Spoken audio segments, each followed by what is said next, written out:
Namulat ang mga puso ng mga nasa pamahalaan. Sana matauhan ang mga nagtatakip ng kasamaan. Sana magising ang bawat Pilipino sa tungkuling magbantay at manindigan. Ito ang tinig ng nagkakaisang bansa. Ang dami pong napinsala. Ang daming mga nasawi. It's okay if we lost everything, anak. Pera naman po talaga ng taong bayan yun. Kaya ibalik po nila. Kinakalampag po natin ngayon ang nasa pamahalaan.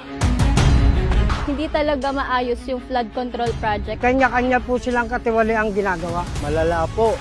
Grabe, mga korap. Dapat sila managot, makulong. Maparusahan at maibalik ang dapat maibalik. Bigat po kasi late na akin, nalakawang pa tayo.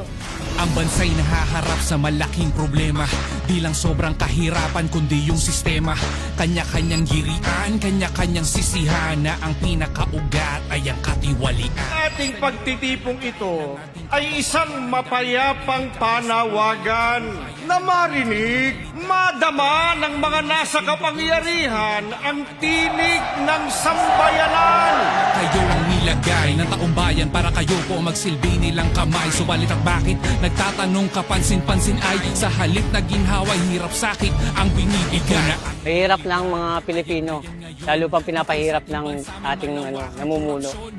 Hirap na po kami, pati pamumuhay namin, hanap buhay, napirwisyo na. Sumisigaw ngayon, pakinggan niyo ang pagsigaw ng hustisya. Kung may investigasyon, dapat nakikita. Walang pinapaboran, walang tinatakan para magkaroon ng kapayapaan. Kung may anomalya, huwag pagtakpan.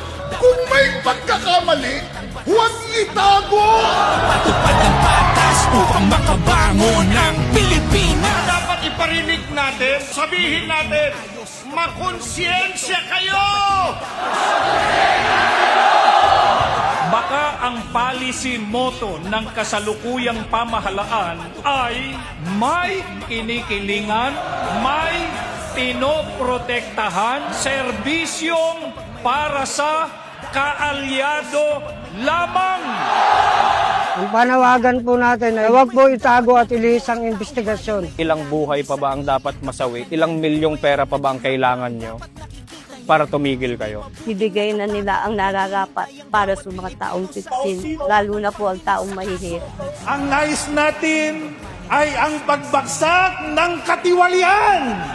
Yaan, huwag niyo po masamain, bagkos ay tanggapin. Ayaw po namin ang bansa na magulo.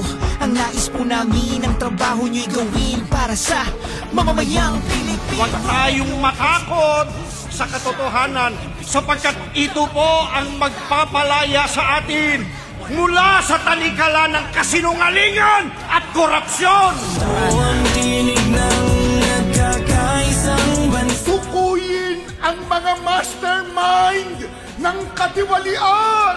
Hilangtan! Hilangtan! Panagutin po natin ang dapat managot. Isoli ninyo ang perang ninakaw sa bayan. Pilipino.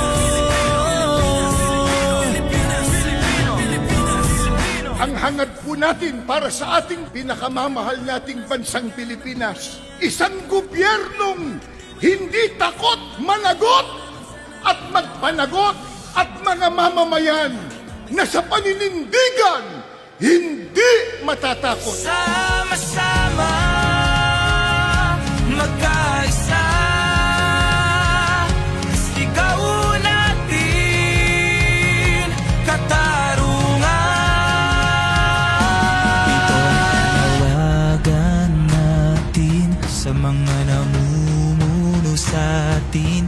Ilantad ang katotohanan, hustisya ay huwag baliin. Walang dapat na itago, tapusin ng panloloko. Tunay na pagbabago ang sigaw ng Pilipino.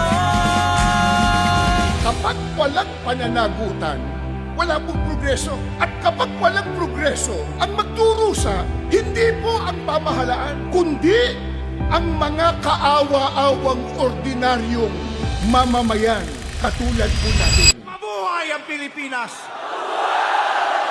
Mabuhay ang Pilipinas!